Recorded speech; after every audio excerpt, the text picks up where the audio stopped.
Hello everyone, welcome to Pavani Shiva channel. ఈరోజు మన వీడియోలో ఒక మంచి ఫ్లేవర్ఫుల్ చికెన్ కర్రీని ఎలా తయారు చేసుకోవాలో మీతో షేర్ చేసుకుంటున్నా.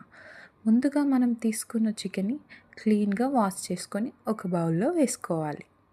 ఇప్పుడు మనం తీసుకున్న చికెన్ని మ్యాగ్నేట్ చేసుకోవడానికి అందుకు కావాల్సిన ఇంగ్రీడియంట్స్ అన్నీ కూడా మనం అందులో యాడ్ చేసుకోవాలి. ఇందులో రుచికి సరిపడా ఉప్పు, కారం, పసుపు, అల్లం వెల్లుల్లి పేస్ట్ మరియు చికెన్ మసాలా వేసి మంచిగా కలుపుకోవాలి. ఆ తర్వాత కొంచెం ఆయిల్ పోసుకొని మళ్ళొకసారి కూడా మనం మ్యాగ్నేట్ చేసుకోవాలి చికెన్ ముక్కలంతటినీ కూడా. ఆ తర్వాత హాఫ్ లెమన్ కూడా తీసుకొని అందులో నిమ్మకాయ రసాన్ని వేసుకోవాలి. ఇప్పుడు దీనంతటినీ కూడా మళ్ళీ మనం కలుపుకొని 10 to 15 minutes వరకు మ్యాగ్నేట్ చేసుకోవాలి.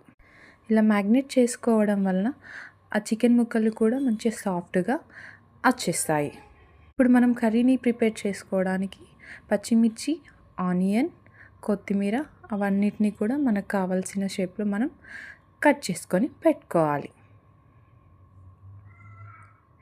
ఆ తర్వాత స్టవ్ ఆన్ చేసి ఒక కడాయి పెట్టి ఆయిల్ వేసుకోవాలి.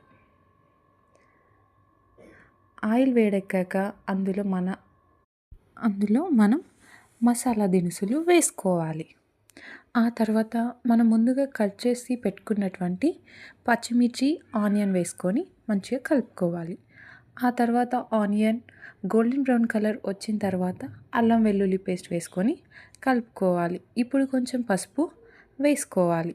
ఆ తర్వాత మనం ముందుగా మ్యాగ్నేట్ చేసుకున్నటువంటి చికెన్ని కూడా అందులో వేసేసుకోవాలి. ఇప్పుడు దానంతటినీ కూడా ఒకసారి బాగా కలుపుకొని దానిపై ఒక ప్లేట్ పెట్టేసుకోవాలి. ఆ తర్వాత ప్లేట్ తీసేసి చికెన్ కర్రీ కొంచెం మగ్గిన తర్వాత దానికి కావాల్సినటువంటి కొత్తిమీర కూడా వేసుకొని మరొకసారి కలుపుకోవాలి. ఇక చికెన్ కర్రీ కూడా చాలా బాగా కుక్ అయిపోయింది. చాలా సాఫ్ట్గా, డెలిషియస్గా చాలా బాగా కుక్ అయిపోయింది. నేను ఈ చికెన్ కర్రీ కాంబినేషన్గా బగారా రైస్ కూడా చేశాను. ఇంతే, ఎంతో టేస్టీగా ఉండేటువంటి చికెన్ కర్రీ రెడీ అయిపోయింది.